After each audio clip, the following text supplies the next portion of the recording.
There's a scene near the end of Dead Rise's second act that never gets the attention it deserves. An old man stumbles out of a closet, attacks someone, and takes a bullet in the head within 30 seconds. It's sudden and ugly, and you can breeze right past it if you're focused on your next mission marker. Dr. Russell Barnaby's death is the hinge the entire story turns on.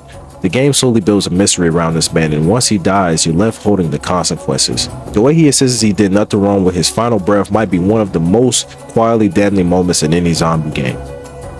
To understand why Barnaby matters, you need to understand what Dead Rising is actually about beneath all the moral chaos. He's an old man at the center of Brad and Jesse's investigation, and he seems to know more about the outbreak than almost anyone else. The US government hired him to find a way to genetically mass-produce cattle for human consumption. That was the gig. Feed more Americans cheaper and faster. His team set up a covert research facility in the Central American town of Santa Cabeza. Their goal was to double the local cattle's meat production to keep up with American demand. On paper, it sounds almost noble. A real food supply problem with government funding and smart people working on a fix. That's where it went sideways. The research team discovered oversized aggressive wasps near the Pachacamac River, a species nobody had documented before. They called them queens, and instead of stopping to ask whether they should keep going, Barnaby's team tried to use the wasp's abnormal properties to speed up meat production. The project failed when one of those queens escaped the facility. Santa Cabeza and its people were ravaged by the resulting parasite. That's the backstory the game slowly peels open for you. A farming town destroyed because an American scientist thought he could control something he didn't understand. Before you learn any of that, you spend hours trying to save Barnaby. Carlito Keyes, the man who actually lured Barnaby to the mall, strung the professor up from the ceiling and left him dangling above the zombie horde. Frank and Brad spotted it on the security cameras and rushed in. You fight through zombies and trade gunfire with Carlito just to cut this old man down. And what does Barnaby do once he's safe? He claims Santa Cabeza was used by terrorists to disperse a zombie drug. He plays dumb. He hides behind a cover story the government already fed to the press. Sit with that for a second. You just risk everything to rescue this man, and his first instinct is to protect himself. Then comes Case 6 Tac 1. Isabella is awake and she's arguing against Brad's interrogation. She insists there was no drug trade in Santa Cabeza. It was an American cover-up of experiments going horribly wrong. While she's explaining this, Barnaby emerges from the closet and attacks Jesse. Isabella shouts that he started to turn. Frank kicks him off. The timing is almost poetic.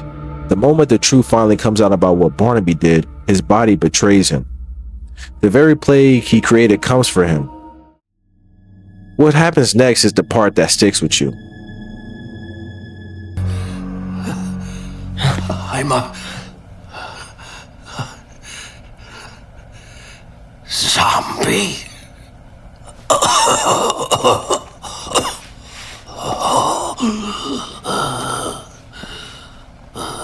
Tell me the truth, Doc. Were you conducting experiments with zombies?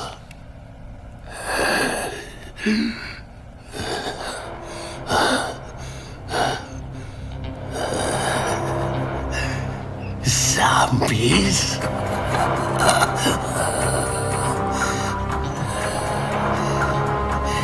Yes. We were conducting experiments to reduce the cost of breeding. We accidentally made zombie livestock.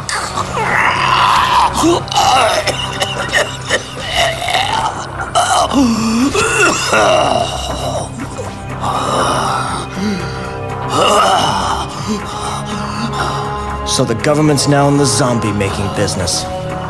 The whole story about the drug trade was a cover-up? What do you know? We were trying to mass-produce cattle.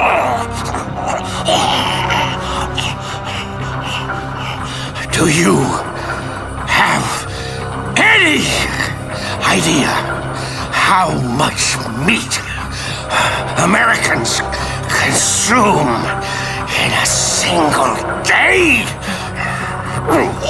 He admits to the facts. Yes, he found the wasp. Yes, he was trying to mass produce beef. He still refuses to accept responsibility for the outcome. He's dying on the floor and he's still arguing. His last words. As research was absolutely necessary.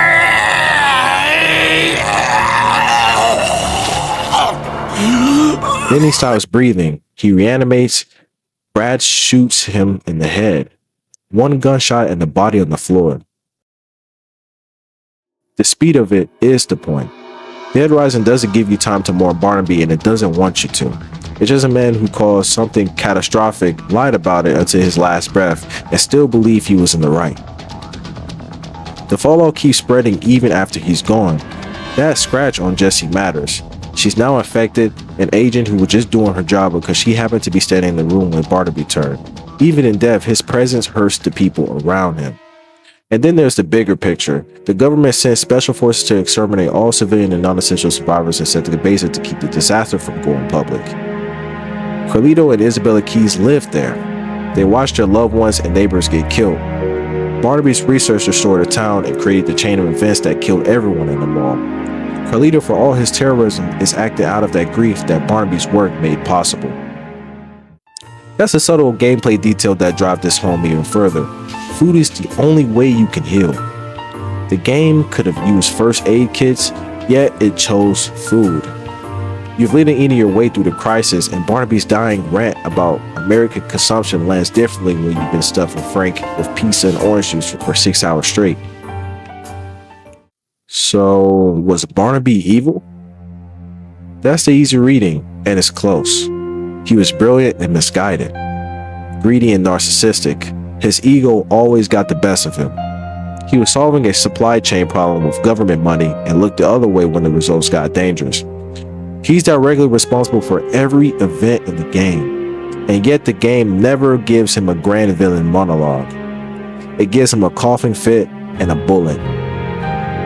Dead Rising asks you to look at a man who genuinely believed his work was necessary, who caused the deaths of thousands, and who died unable to see the connection between those two things. That kind of denial is scarier than any zombie in the mall. Brad doesn't hesitate though. The second Barnaby turns, he pulls the trigger. Because by that point, the game has already said everything it needs to say. If this changed the way that you think about Dead Rising story, please drop a comment. Tell me which character in this game you think gets overlooked the most. And if you want more videos just like this, please subscribe and turn the notification bell on. Because I got plenty of more videos just for y'all. I know I haven't been posting in a while, but I'm still active on YouTube. Stay tuned. I'll see y'all in the next video. Peace.